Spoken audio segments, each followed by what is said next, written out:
Our broadcast today, as it always is brought to you by Beals Insurance Agency, with locations now in both Bedford and Londonderry. Whether you need home, auto, or business insurance, Beals Insurance will get you both the price and quality coverage that's right for you. Just call 603-471-9999 or visit BealsInsurance.com to request a free quote and start saving money today. Again, that's BealsInsurance.com.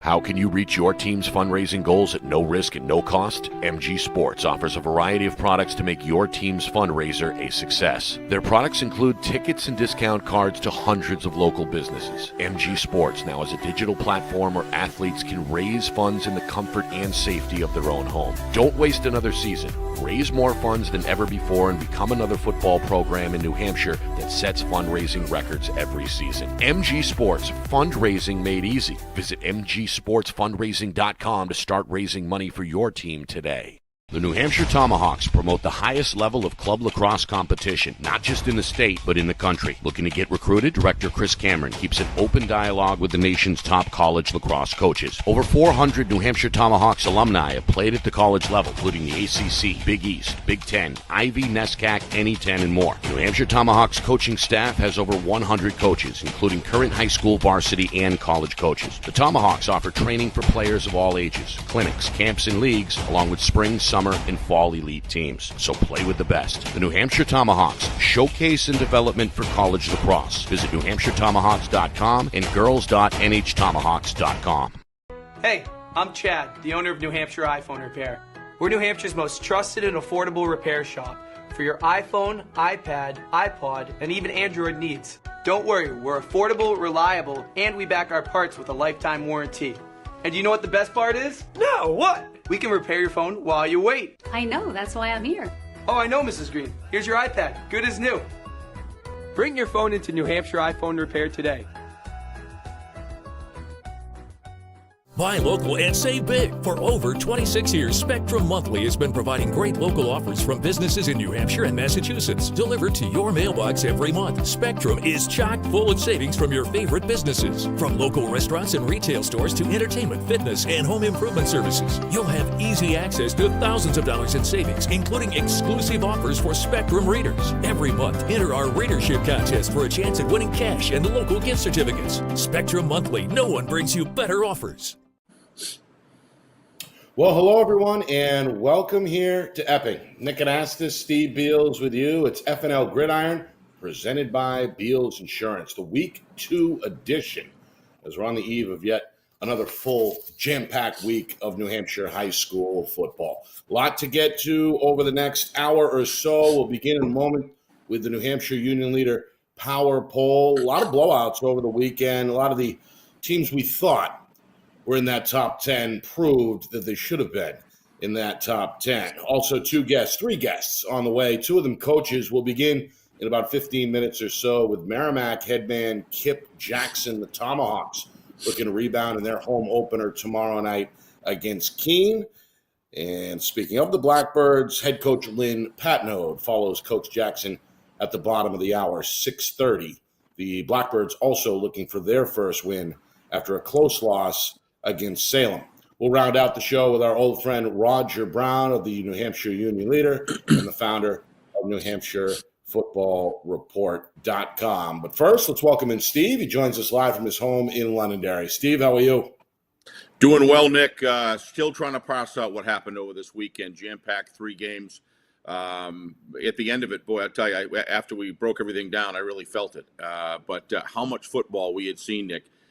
For teams that are on one spectrum and the other. Hopefully we can talk about that tonight. But it's great to get the season going and looking forward to the show tonight. Looking forward to Roger's, take on it, your take on it. And obviously, 2 great coaches that we know pretty well and certainly admire. Looking forward to talk to them as well. Should be a good weekend. Yeah, if you missed any of Week 1's action, the archives are up on our YouTube channel, FNLNH Media. Again, Friday Night Lights New Hampshire on YouTube at FNLNH Media. Hit the subscribe button while you're there. We're this close to 4,000 subscribers. All right, let's open up with the Week 2 edition of the New Hampshire Union Leader Power Poll. No surprise, Bedford is back on top. The Bulldogs looked unstoppable, especially in the second half against Bishop Girton at home Friday night, a 40-3 victory. They'll look to make it 2-0 tomorrow on the road at South. Londonderry looked as good as advertised as well. We saw them right here on Friday Night Lights, New Hampshire, a 41-14 victory over Concord. That defense was flying around. They'll test themselves on the road out of state tomorrow night at Chelmsford down in Massachusetts. Pinkerton at number 3. They opened up the season last Thursday night with a 34-21 win over Wyndham. They'll get Alvern at home tomorrow night, 7 o'clock. Portsmouth, a 40-6 winner against the Seacoast rival at Spalding. They'll take on another division opponent in Winnicott at 7 p.m. tomorrow. Exeter, another team from Division I East. The Blue Hawks round out the top 5, a 45-14 opening night victory back on Thursday over Timberlane, a revenge win for the Blue Hawks there. They'll take on a tough Nashua North team tomorrow at 7 p.m. Dover, a win at Winnicott, a shutout victory for the Green Wave, 35-0. I mentioned they're at Portsmouth. They'll take on the Clippers tomorrow night on the road. Wyndham looking to rebound after that defeat at Pinkerton. They'll be at Alvern tomorrow. That game is week number 3.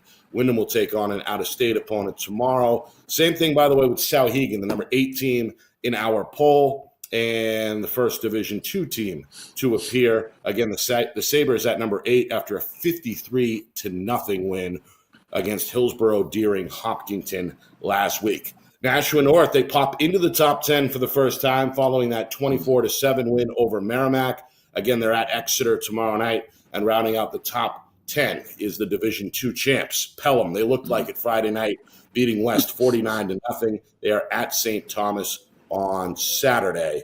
That's Friday, and that's also a 7 o'clock kickoff. Steve, what's your big takeaway there from the Week 2 edition of the New Hampshire Union Leader Power Poll? Wow, that's a ton of content. I want to give Bedford all the accolades they deserve, but that wasn't as much of a surprise to me. Nothing against the team they faced at all. But there are 2 teams that were winners that were in the Power Poll. Londonderry and the Exeter that we saw. And Exeter took on, Timberlane's never going to have a weak team. They're just not going to happen with the way that they reload. But Exeter's strength in the second half really impressed me, and the breadth of ability they have for depth on the line, and those 3 running backs that they have, just fabulous running backs. I mean, Coach Ball has got a lot of tools there to work. And to beat Timberlane by that margin, you have to be the championship caliber team that Bedford was last year when they did it in the playoffs. Exeter looked very, very strong. And the further I get away from that game, the more I really feel that Coach Ball's got a really good football team on his hands right there. And I do expect Timberlane to turn this thing around this year and start winning some games. And hopefully they'll improve for the Timberlane Owl fans. But the team that shocked me the most was Londonderry. Not because I didn't think Londonderry was going to be solid. I think Concord's better than when they stop playing other teams. We're going to find that they're better. What they did to Elia Bahuma was very special defensively. When you've got a great defenses make great championships. Everybody's got to start thinking, how does this team and that team stack up against Bedford? And Londonderry's defense looked very, very strong, and I still contend that they stopped one of the best running backs in the league. He was determined. He was carrying guys on his back the best he could. But this swarm and high IQ defensively, I give the coaches a ton of credit. And offensively, you can see 4 quarterbacks, Nick, in one half. You and I have never seen that. I think we both agree. I've never seen it. I can tell you that. I think you said the same. And everyone I talked to that I know pretty well, and he said, every one of those quarterbacks anybody would like to have, with a minimal amount we saw of them, they clearly had skills. So that game, those 2 teams that I was able to see, this time of year, Nick, you want to sit and pretend you know everything about every team, and you don't when you haven't seen them yet. It takes at least a game to see a team to know where they're at. I'm going to take these scores as my ability to assess these teams only, because that's all I got. There's not a lot of video out there. I saw some of the Bedford game. That's no surprise there. And then lastly, how about those? Did you ever expect to go into Gill on Saturday afternoon and see Alverin beat Manchester Central 44-7. I certainly didn't. They did a lot of things right. You got to give this new coaching staff, at least right out of the gate, you got to give them the accolades and the credit they deserve to take a team that was in such, kind of in a frustrated position to come out and to beat Central, who does have some weapons. And they did it because they were, for the most part, very, very tight offensively and defensively. I just think it's exciting to see Alverin. They must have been a happy bus ride home after that. Obviously, Central's got things to do. I saw some improvements on the offense and defensive line, just too many mistakes. They got to work it out. But Alverin surprised me of the team I didn't expect, but the two teams that show they've got the kind of power that's necessary to take it to the finish line, potentially against Bedford, Portsmouth, or whoever else that opposition, maybe each other. They certainly showed me that they are for real. Yeah, Alverin, a 44-7 victory at Central. They matched last season's win total of 1 right out of the gate. And again, we'll have their hands full tomorrow night on the road again at Pinkerton. Some of the other D1 scores, Steve. Memorial, they held their own in a 27-24 loss against the defending Division I champion out of Rhode Island. That's Central. They made the bus ride up from Providence, and Memorial again hung with them late. That final was 27-24. Coach is doing wonderful Memorial things. is at Salem tomorrow night. Coach is doing wonderful things. This team fights wherever they go, win, lose, or draw.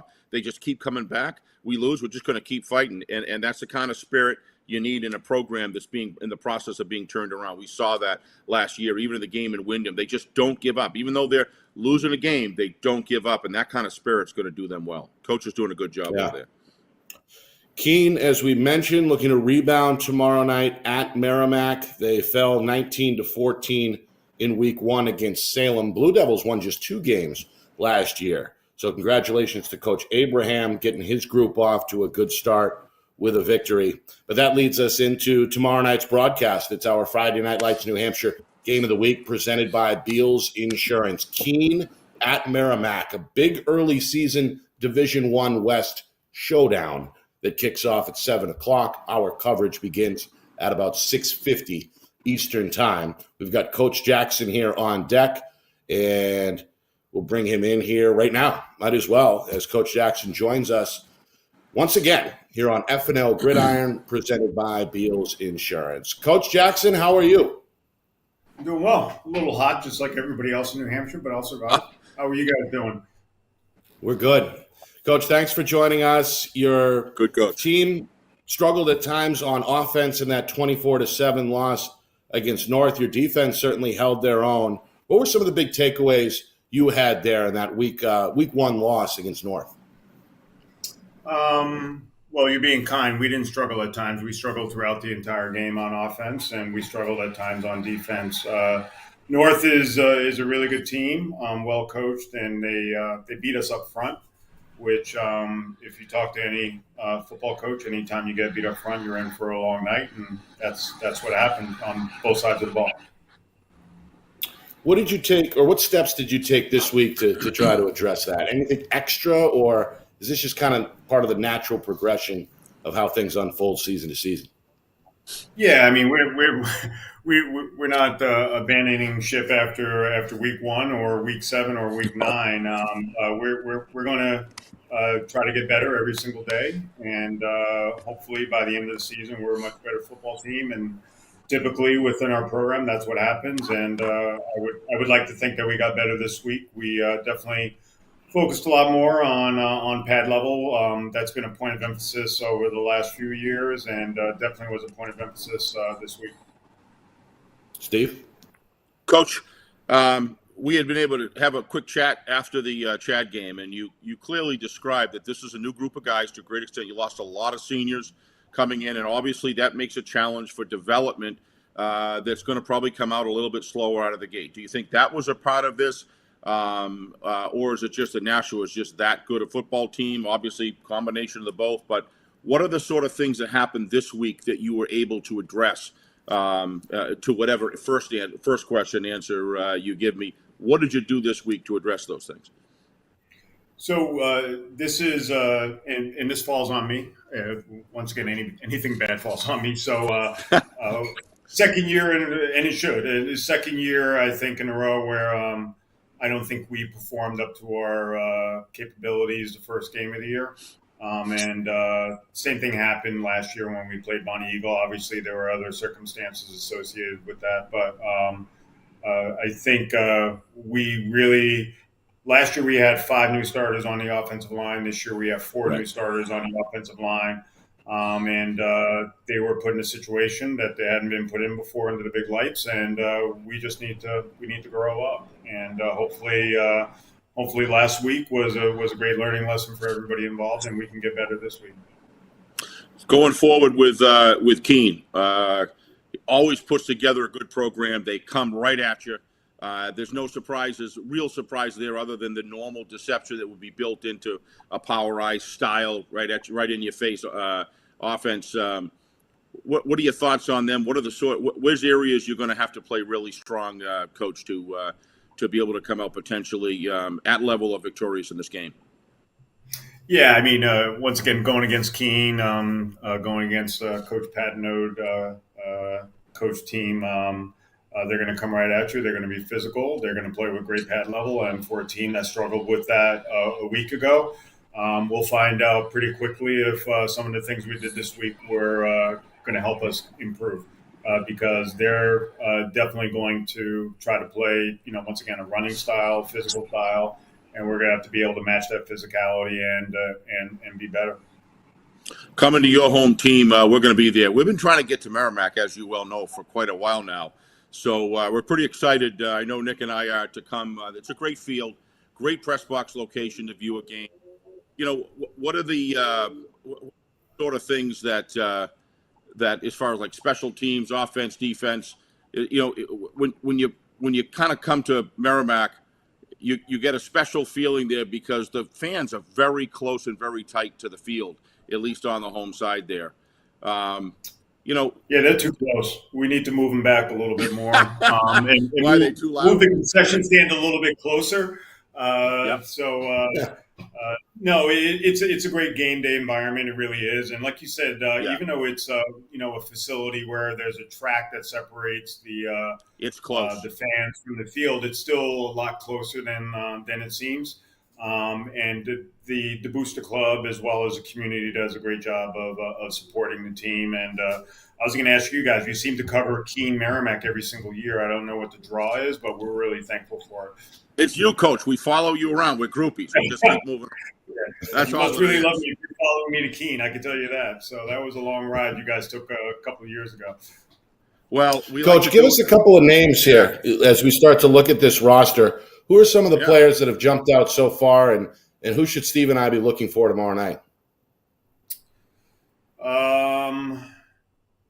Probably number 70 from Keene. He's a really good center. It's Emery Ray's younger brother. Definitely somebody I would look out for. On our team, I would look out for Garen Brown, number 8. He's a very good ball player. He's a football player on both sides of the ball. Obviously, Zach Rizzoe, who's our number 70. He's a really good lineman. We have Logan Day, who plays on both sides of the ball. Number 21, he's wide receiver as well as a defensive back. We have the Sadia brothers on defense, who are they play with such energy and physicality, and really look forward to seeing them play again this year on our home field. Coach, I'm getting some breaking news here over the phone. Merrimack is going to have an early release tomorrow because of the heat. Does that affect the game time at all, or how do you factor in what should be close to 90-degree temperature come game time? Our kickoff is actually at 6:30. I heard you guys talk beforehand about it being at 7. Our kickoff is at 6:30. Obviously, we'll follow whatever safety protocols are in place. I'm guessing with the humidity and the heat, maybe the game gets delayed slightly, but we plan on playing a football game tomorrow. Coach, you like grass? Differently or no, Coach? Oh, sorry, Nick. Go ahead. Did you approach it differently, Coach, because it's hot, or is it business as usual in terms of preparation? Well, in general, you guys know football coaches. We like to think we can control everything in the world, including the weather, but that's not the case. So this week, just because of the weather, we had to adapt. Whether it be doing more meetings, more walkthroughs, indoors and/or even outdoors, making sure that the kids had breaks. We did things in the shade. We did things via walkthroughs. And I know every coach in the state is taking the same precautions, which is great for our kids. Coach, one of the things we were able to see over at the Jamboree was the opponent that you're facing and the styles in which they play can have a huge impact on the success rate, especially with younger players that are coming up for the first time, because their ability to adapt to different situations are obviously different. My understanding is that if you look at Keene and Salem, I thought that in the Jamboree that Salem looked like a very good football team. Had a few things they needed to touch up, but Coach Abraham seemed to have them in pretty good form at that juncture of the year. To go against Keene and play it that tight, they must be a pretty solid football team. But how do you think, changing from the style that Nashua North, do you think the Keene team, especially offensively, fits your defensive style a little better? I know that's going to put you on the spot, but what do you think? No, I mean, we're lucky in that we scrimmage teams that play a similar style offense to Keene. Obviously, not the exact same offense, but we scrimmage Pelham, we scrimmage Exeter. So we scrimmage teams that are more power oriented, that run with more guys in the box. And I'm sure if you talk to Coach DeBolis and Coach Harris at North, they would tell you that their favorite play is power, their second favorite play is power, and their third favorite play is power. So it's not like we didn't just play a team that was really physical. It's just they're doing it a little differently. It is. I understand what you're saying. Like last year, our team, I thought, played more of a heavy style of football, even though we were a spread team. And we matched up against some teams as a result, and we did match up against other teams that were probably more spread oriented. This year, I wish I was significantly smarter for a number of reasons. But if I could tell you what type of team we're going to be by the end of the year, I definitely don't know. I don't. It's a week to week battle. And I think you have I think you have a better idea after a few games based on the type of teams that you play. Like you mentioned, the matchup of styles, as well as seeing how you're able to successfully utilize your personnel, as well as how well your kids deal with adversity. That's such a huge component of this, not only from an athletic standpoint, but from a life standpoint. And that's really what we're trying to teach them every single day, is that, you're gonna face adversity, not just on the football field, not just in the classroom, but as a brother, as a sister, as a dad, as a parent. And, you have to learn those skills in order to be successful. Absolutely. All right, Coach, one more question here. You mentioned pad level. You mentioned the trench play. What else needs to go right tomorrow night in your home opener to get a win? We have to minimize. We were calling them zero plays. We now call them DBOs, or don't beat ourselves. So we just have to play a good, clean game, minimize mistakes, and prevent Keene from controlling the tempo of the game. We have to control the tempo of the game. And if we're able to successfully do that, then we'll have a good game. If we let Keene control the ball, the clock, and the tempo, then we won't. Sounds like it's an upfront. It's in the trenches, as it always is. At that point, it sounds like the trench battle. And what sort of degree of improvement that you guys can make over last week? I don't know what runs in the water at the Ray House, but let me tell you, he's we had his brother in the Chad game, and we already knew he was a really good football player. And I mean, we talked about it after the game. He's such a good athlete and a great kid. And his baby brother, which holy cow, is a big dude and a really good lineman. And I'm sure he'll continue to improve not only this year but next year, because he's only a junior. Yeah. So, I don't know what they put in to watch. I don't know what they put in. Yeah. Before you go, Coach, I wanted to congratulate you on the effort that you did with the Chad game. That was a very fun and exciting game to watch. Your team and your coaching staff just did a terrific job. I know it's about charity, and I know it's about doing the right thing and training these young men to think about others, and all that clearly was present. But the game was entertaining to watch. Talk about coming through adversity. We really enjoyed that, watching that game, and congratulations to you and your group there. I never really got a chance afterwards. I think I said it about 12 times. This will be the 13th, but congratulations. It was just fun to watch. That game just gets better and better every single year. They're doing some good things with it, really. Yeah, and the East coaching staff did a great job as well. They did. It was. I mean, I would have said the same thing if we would have lost. That was an awesome experience, an awesome game, and it was great for the kids, and more importantly, it was great for the New Hampshire sports community more than anything else. For those kids to be able to have that vehicle to showcase their abilities. A lot of views on that we had in the game. Go ahead, Nick. Sorry. Coach, thank you. We're just about out of time. We'll see you tomorrow at 6:30. Thank you for the correction there. All right. And in the meantime, try to stay I'll cool. have a sausage, pepper, and onion waiting for you guys, as well as a Coke. And then if you need anything else, just let us know, okay? Just take the calories out. I can't afford them. We appreciate it. All right. Thank you, Coach. Coach. Guys. Thank you for everything. You bet. Thank you. Thank you. Again, that's Merrimack's Kip Jackson. 6:30 kickoff tomorrow night. Merrimack playing host to Keene. We'll take a break. On the other side, the opponent, Blackbird head coach Lynn Patnode. Keene also looking for their first win of the season. We'll bring him on next. You are watching FNL Gridiron. It's presented by Beals Insurance. Our broadcast today, as it always is brought to you by Beals Insurance Agency, with locations now in both Bedford and Londonderry. Whether you need home, auto, or business insurance, Beals Insurance will get you both the price and quality coverage that's right for you. Just call 603-471-9999 or visit BealsInsurance.com to request a free quote and start saving money today. Again, that's BealsInsurance.com.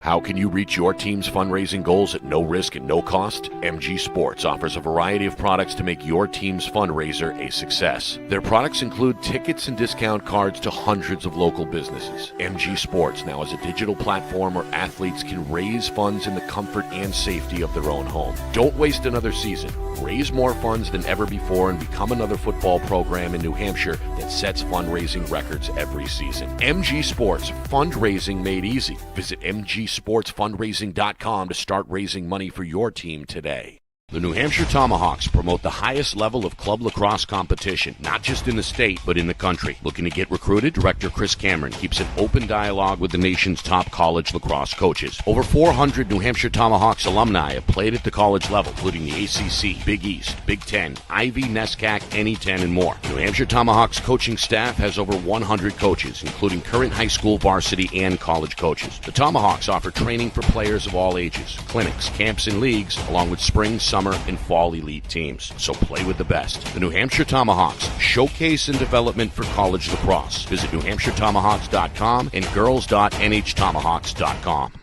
Hey, I'm Chad, the owner of New Hampshire iPhone Repair.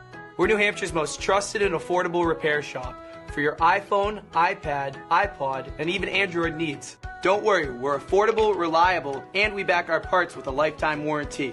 And you know what the best part is? No, what? We can repair your phone while you wait. I know, that's why I'm here. Oh, I know, Mrs. Green. Here's your iPad, good as new. Bring your phone into New Hampshire iPhone Repair today.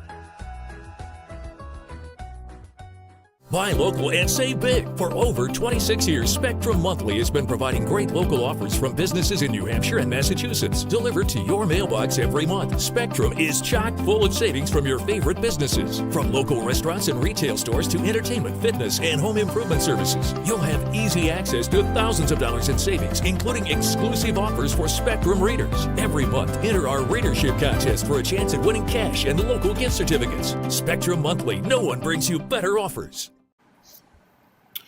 Back here in the Beals Insurance Studios in Epping, and also at the Beals household in Londonderry. Nick and Astis, Steve Beals with you. Our director, Ben Beals, is holding it down in the basement. Steve's got his stuffed animals. And we're all set for week number 2, kicking off right here on Friday Night Lights, New Hampshire, tomorrow night in our Game of the Week presented by Beals Insurance. It's Keene at Merrimack, a D1 West rivalry.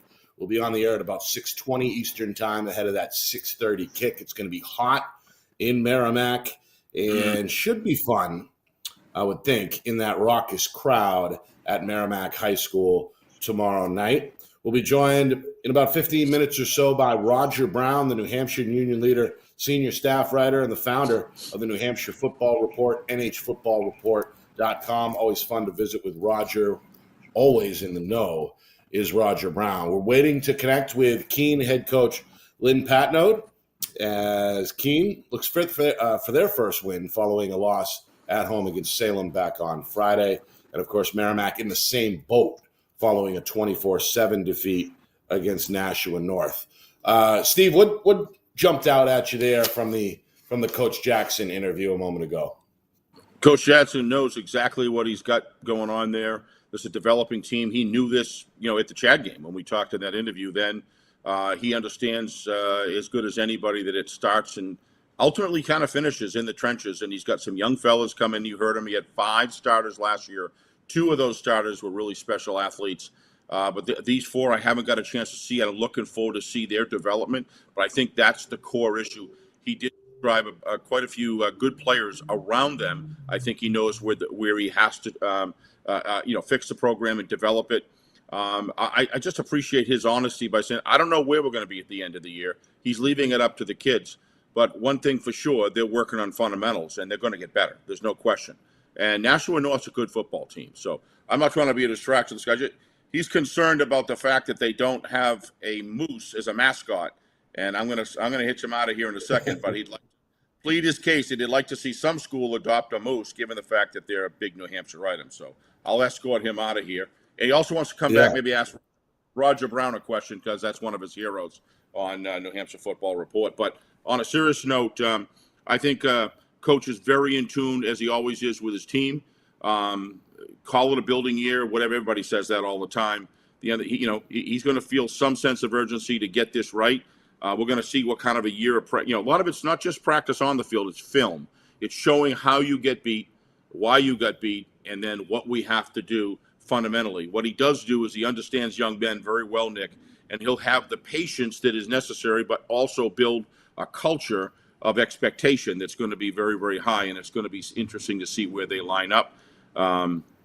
As I've told Ben many times and Matt many times, Coach Jackson could coach my kids any day of the week. I think he's in it for all the right reasons and extremely knowledgeable of what makes it work. So he'll get this team squared away.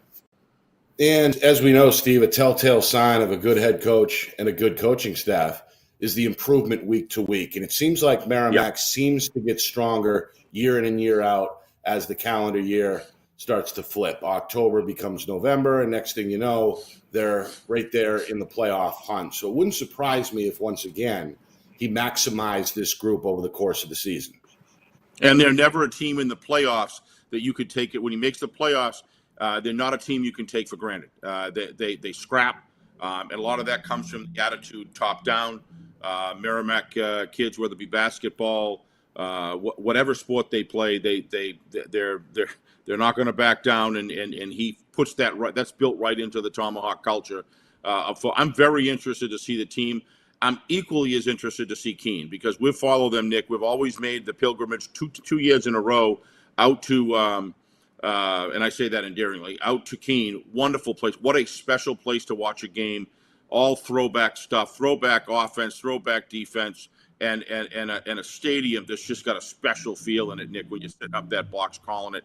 They're coming to Merrimack this year. This is definitely 2 of those mid-tier teams, at least as of right now, that I very much want to see, because they can spoil you. We saw how tough they played Salem, and the times we went over to Salem and saw them play over there. So this is going to be a matchup that for both of these teams, I think there's a sense of whoever comes out the winner here is going to have a lot of motivation moving forward into the following week.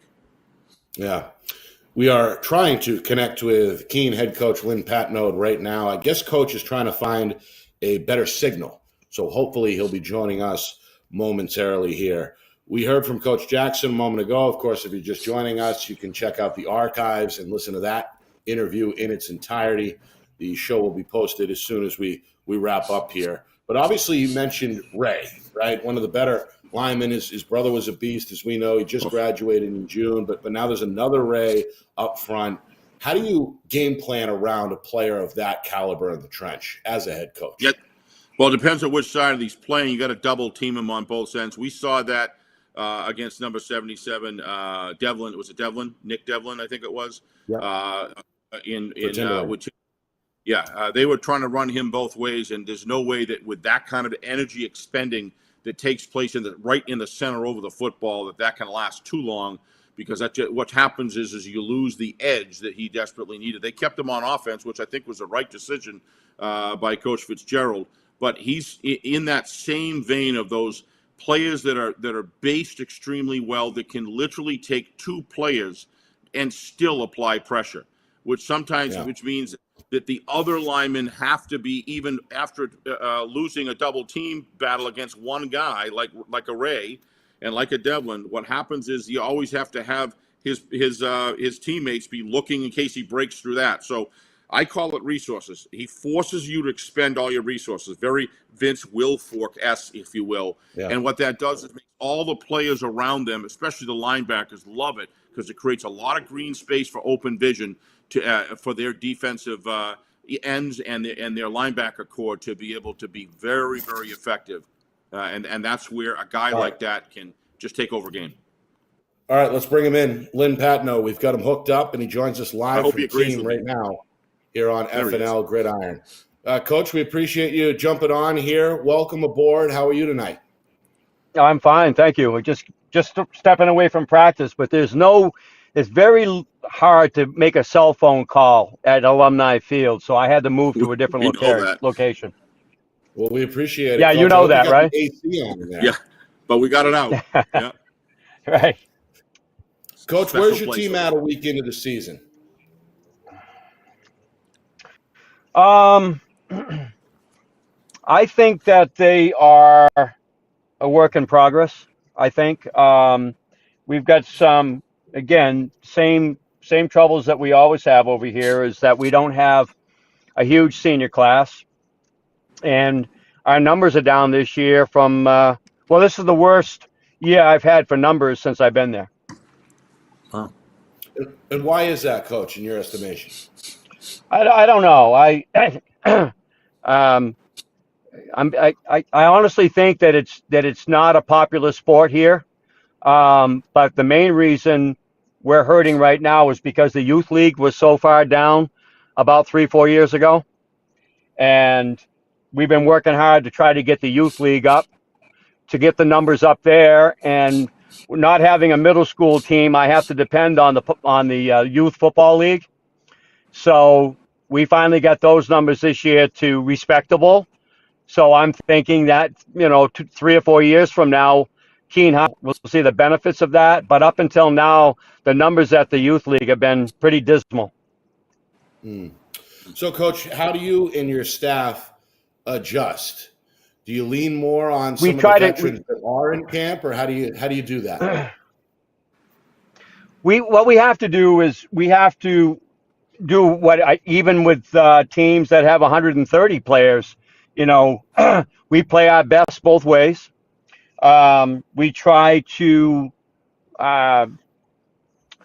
adjust defensively and offensively to what suits us.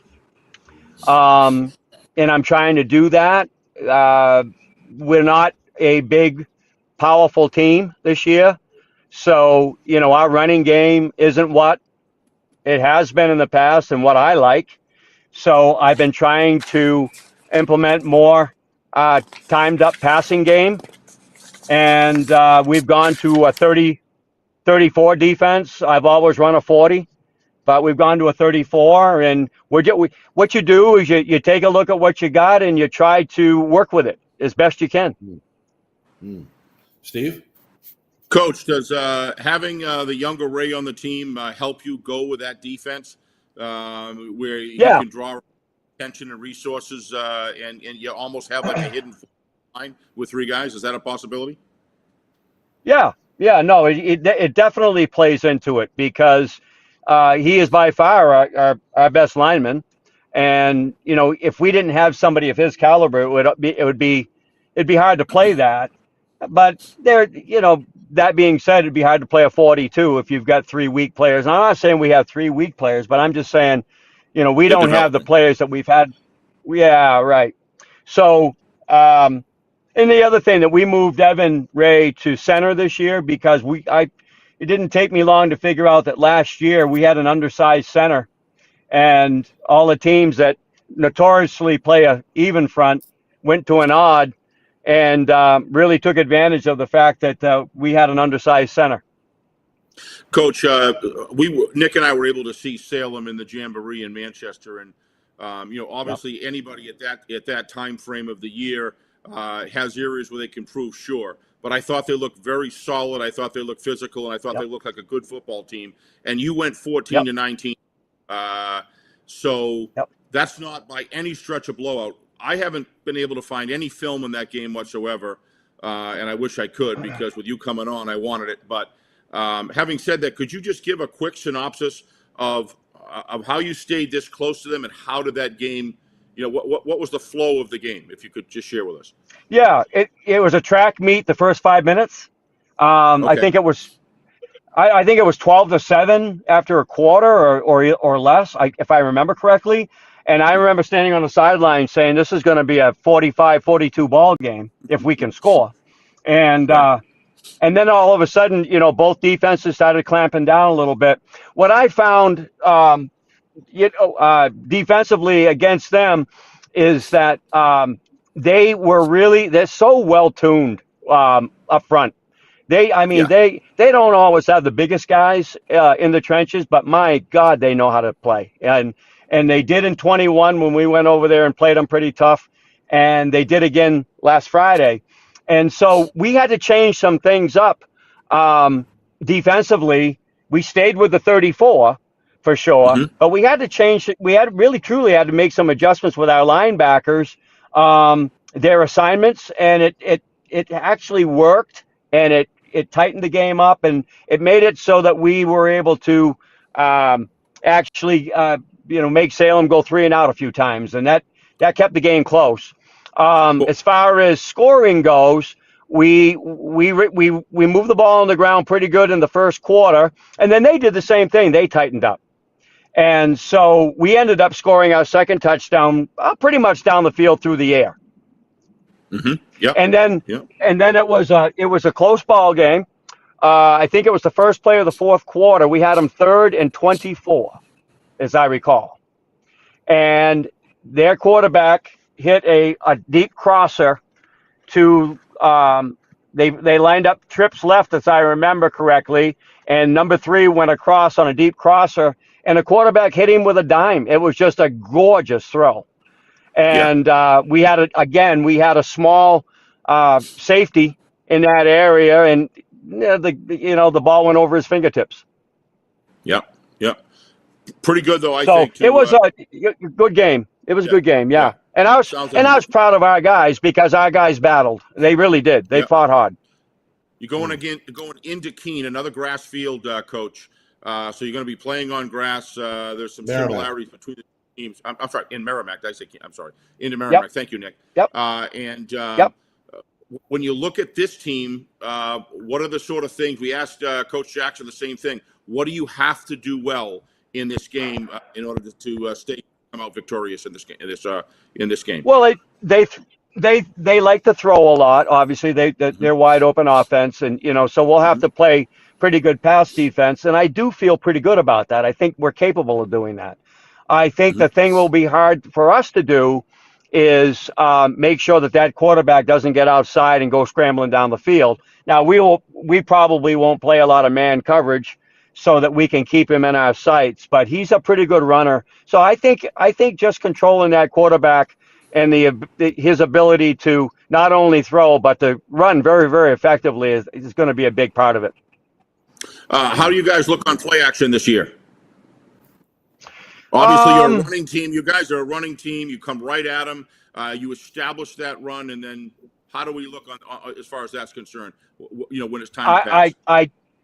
I do like. I think that we have gotten better with our play action, our flood passes, and those sort of things. Yep. But if we go to throw, I think I'll just go into a 2x2 set or a 3x1 set in gun, and Yep. rely on the fact that we've been working a lot with our young quarterback to read defenses and to try to put the ball in the right place at the right time. I'm going to go with that. Yep. I'll go Coach, back to Nick. Thank you, Ron, by the way. Yeah. Thank you, Coach, for taking some time out. We appreciate you coming on. Best of luck tomorrow night for sure. And once again, we appreciate your time. Can't wait to see Well, it. thank you. I always enjoy watching you guys' broadcasts. I think you do such a good job. So thank you for what you do. Coming from you, that. Thanks, Coach. Thanks, Coach. That's really nice cool. what you guys do. It's great. All right, so I'm sorry I was late, and I'll try to be on time next time. I promise. No worries, No Coach. worries. We appreciate you stepping away from practice. Thank you. Good luck tomorrow night. You're welcome. Thank you. All right. Thank you both. Again, that's Lynn Patnode, head coach at Keene High School. Going above and beyond, Steve. Leaving the practice, finding a spot, pulling over, joining us live from the car. We appreciate the dedication, for sure. There's Speaking of something- dedication, Yeah, go ahead, Sam. how about I'm sorry. Roger Brown? About as dedicated as it gets. He's ready Always. to go, so let's bring him in. The founder of the New Hampshire Football Report, nhfootballreport.com, and the senior staff writer at the New Hampshire Union Leader. Roger, how are you? I'm good, gentlemen. Thank you for having me. How's everything? Going well. We're good, as usual. Appreciate you filling in on short notice. What was your biggest takeaway from week one? Biggest takeaway for me was the number of teams who performed well and won who struggled last season. And that list, at the top of my list, would be Alvern, Goffstown. I saw Conval on a local cable channel. I think they won one game last year. Looked really good against Kearsarge. So those were the games that stood out to me. I wasn't surprised that Alvern beat Central, but 45-7. That was a surprise. I know South is young, but I think they're a pretty talented group, and I thought Goffstown looked, for the most part, very good. When you consider they didn't win a game last year, they looked really good. So good to see some teams that didn't enjoy any success last season start off with a win this year.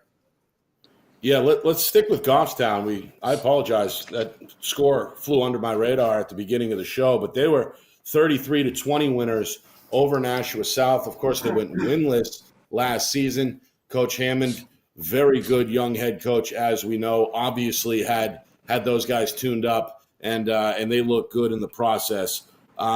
How good is Goffstown? I know it's a weekend. I know they're going to take on some of the iron of the schedule, as Steve likes to call it, but obviously that's a good start for the Grizzlies. Well, it remains to be determined how good they are for sure, but they look like they're going to give teams trouble to me. Like you mentioned, Nick, I know they're well coached, so they're not going to get beaten in that department, on the other sideline. I thought the quarterback threw it well, could run it, very mobile, and they had 3 or 4 other offensive weapons to go to. So they weren't like one of those teams relying on 1 or 2 guys. I think they're going to be pretty good. I don't know that the West Conference is going to be the strongest of the 3 conferences this year. So, I think they're going to have, a chance to win quite a few games. Were you as surprised as Steve and I were with how dominant Londonderry looked against an opponent like Concord? They contained the run. Their defense was speedy. They played 4 quarterbacks on offense. And in the end, it was a typical Londonderry win, 41-14 over Concord. Were you surprised in just how well they played on both sides of the ball? Yeah, I didn't get to see a lot of that game, Nick. I did catch a little bit of it. I guess from a score standpoint, a little surprised. But, Londonderry is very good. That you knew they were going to have talent again this year. The 4 quarterback thing was a little surprising. I've never seen that before. Halftime, just in the first half. What's it? Just in the first half. Yeah, have Coach Lozon call me, and I will pick one for him if he's still struggling at this time next week. But I guess they all performed well. So it's a nice problem to have if you can manage it. And so I guess I was a little surprised by the score, Nick. But the Londonderry program is operating on all cylinders right now, so to speak. A lot of kids in the program, a lot of talent. They always play hard. I was speaking to the Chelmsford coach this week, and that's what he said. He goes, their effort and intensity just jumps off the screen when you watch them. Absolutely. And, there's only a few teams that, that really pertains to. So, they work hard. They're going to be there in the end for sure. One of the final teams, I bet. I agree. Yeah, Roger, thanks for coming on as usual. I don't know if I'm going to go out on a limb here. I'm going to call them the Big Six. I mean, there are 6 teams that absolutely dominated. A lot of good stuff in the drinking water in the East this year. You got Portsmouth, Oyster River. You have Exeter, which we were at that game, Roger, and they looked solid. Their running backs, take a pick anytime, whoever you want. We want to be a run defense, guys, facing them. You better be ready. You got Portsmouth, who's just loaded with 115 guys, program on fire, and go in and destroy Spalding 40-6. And Dover, very good. You got Dover in the East, and then on the others, you got Londonderry, you got Bedford, and you got Pinkerton.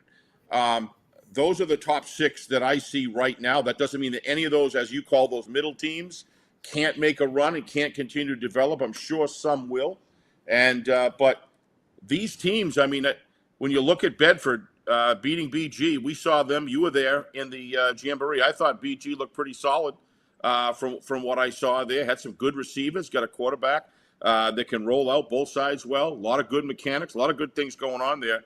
And Bedford just, was it 40, whatever it was to, oh gosh, I had it. 40-3, I think, Steve. 40-3. Kept them out of the end zone. What do you make of these 6 teams and who you like in? I don't leave out Exeter, though. I want your thoughts on Exeter because I think Coach Ball looks like you got a good team there. Well, yeah, as you guys know, my son played for Exeter last year, so I was kind of familiar with the personnel, and they lost pretty much everybody. I mean, the team that you saw the other night was all, very green in terms of varsity experience. But you're right, they did look good, better than I expected, and I guess that just goes to the quality of the program. I don't know how else to put it. I didn't expect him to come out and look so strong. They did get a couple guys back who were hurt last year. The Kavanaugh kid was one of them. So you never count them out. They play that unique style. Again, like Jimmy's teams at Londonderry, a lot of effort. A lot of kids to choose from. And I think your number of teams is spot on, Steve. I haven't laid eyes on Dover yet, but I'm assuming they're going to be very good. And, I've been voting Portsmouth high. And I didn't see the Wyndham Pinkerton game, but I'm not going to count on Wyndham just yet either. They're there for me. Just saw them in a scrimmage. That's all I'm going on. But liked what I saw there. And, I know they got a young quarterback, so maybe midseason or later in the year, they might be like a Merrimack last year where they're much better. So they're on my 1A list, I guess you could call it. But other than that, I think you nailed it in terms of the strength of Division I. Before last week, before all these games went on, I think it's a pretty good consensus. Everybody just thought Bedford was, and I don't think they did anything to lose that. I'm just saying that everybody knew how good Bedford was. The histories follow these guys. Talked to my friend Steve Krasinski, former Merrimack player, told me that these guys have been together for a long time and they've been winners ever since 7th, 8th grade and before. So this is a goal. But did you see other teams of those other 5 or 6 teams? Did you see any team narrow the gap that you might have thought a week ago? And who is it? I would say that I thought Bedford I feared almost that there was a wide margin between Bedford and everybody else. But, it's just one week. But I would say that the gap between Bedford and Pinkerton and Londonderry isn't nearly as much as I might have thought. Maybe, we'll see. But because I don't want to, nothing against Bedford, but you don't want one team to run away with it. You want competition and all that. But Absolutely. But the way Pinkerton beat Wyndham, and like you said, Londonderry's performance, when you have that kind of depth, and again, I did see a little bit of it. I don't think the gap it might not be as wide as I had thought between Bedford and those two teams. And then the middle tier, like you said, Exeter might be a little closer than we thought too. Yeah. Not to look too far ahead, Roger. We've got obviously Keene at Merrimack tomorrow night to focus on in our Friday Night Lights New Hampshire game of the week. But week 3, we may or may not. No, we will. We'll be on the Seacoast for Dover and Portsmouth. Your thoughts there? I know we're still a week or so out, but obviously those are two contenders in the East. Your early thoughts on that matchup? Lots of good places to eat in Portsmouth, guys. So get there early. That should be a good one. Again, I think both teams are certainly top 10 teams, probably higher than that. Portsmouth got a couple of transfers, one from Winnacunnet and one from Marshwood High School, a very good program in Maine. And they were going to be good already. And those, I think both of the transfers scored last week. So I'm very high on Portsmouth because I think they were going to be, they had a good crew. And then Dover, I think, has, 16, 17 starters back. Very good quarterback and Ryder Aubin. Good coach, Coach Kumba. You should see a good one. I would expect that one to be a tight game in the fourth quarter. I agree. All right, finally, Roger, what are you working on this week at nhfootballreport.com? A lot of stuff, a lot of, Colin was up there now, talks about the Londonderry-Chelmsford matchup. One of the unique things about that, maybe the two of the best linemen in New England. We know of Ty Miles, but Chelmsford has Thomas Brown, who was a national wrestling champion at the heavyweight level. I think his dad played offensive line at Pitt when Marino was there. Similar Ty size, 6'4", 285, something like that. So a real good matchup up front. And, Chelmsford coach played at UNH, George Peterson, so I know him. So we go into that a little bit, that matchup, and talk about a little bit about these out-of-state games and how they could I think he turned it off. There he Did is. you do Roger, that you're back. Roger? Say again? Roger, we lost in the last couple of seconds. Yeah. I was just saying, so I dive into the Chelmsford Londonderry matchup and get into a little bit about the, these non-league games or these games out of division that don't count necessarily. There's some quirky things that could happen with regard to when it comes time to pick playoff teams because of these games, because some teams will play 9 games, others will play 8 that count.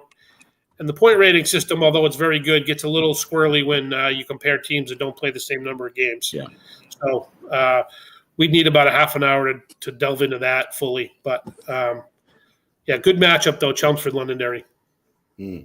Roger, as usual, thanks for bailing us out. We appreciate the time tonight.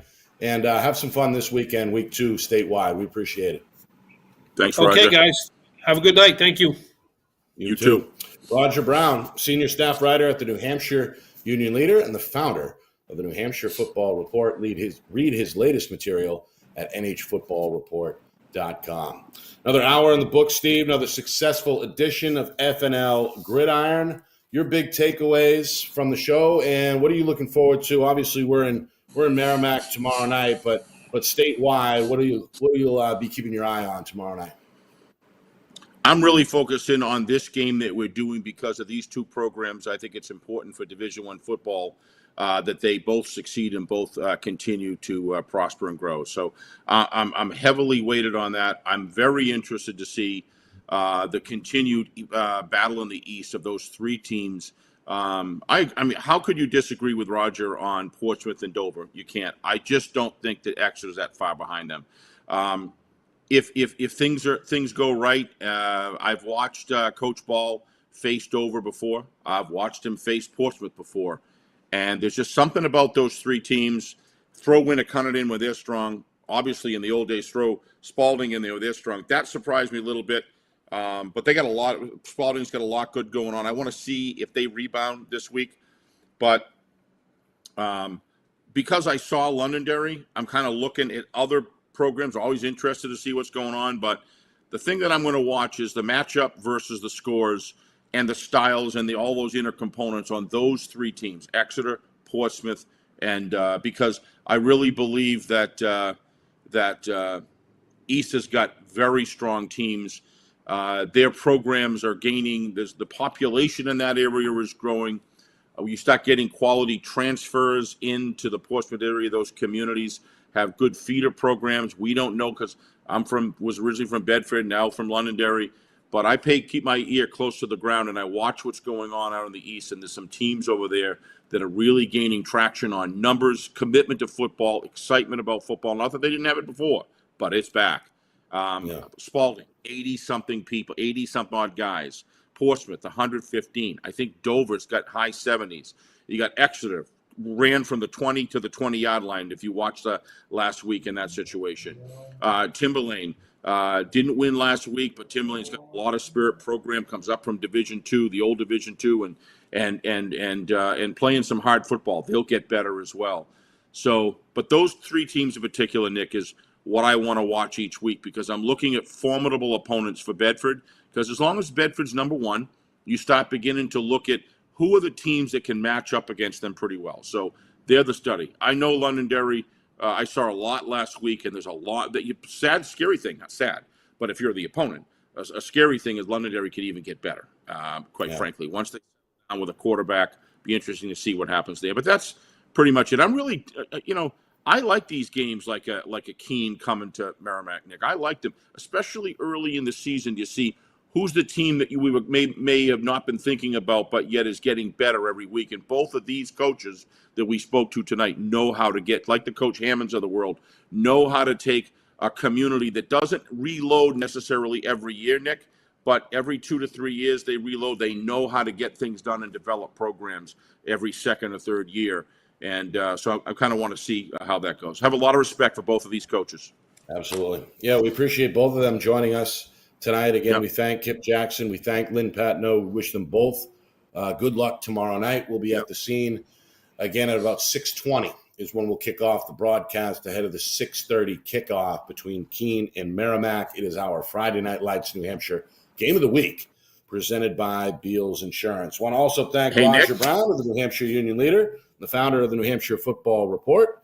Of course, the man behind the curtain, our director, Ben Beals, down in the basement here in Epping, doing a bang-up job. And we welcome Steve back from Florida. He's got the tan going, and he'll fit right in at Merrimack tomorrow with that 90-degree weather. I was out weeding, practicing my three-point stance. There you go. Hey, by the way, it's been a hard job keeping him away from Roger. He wanted to ask Roger a couple of questions, but he never got a chance. Maybe we'll bring him in later.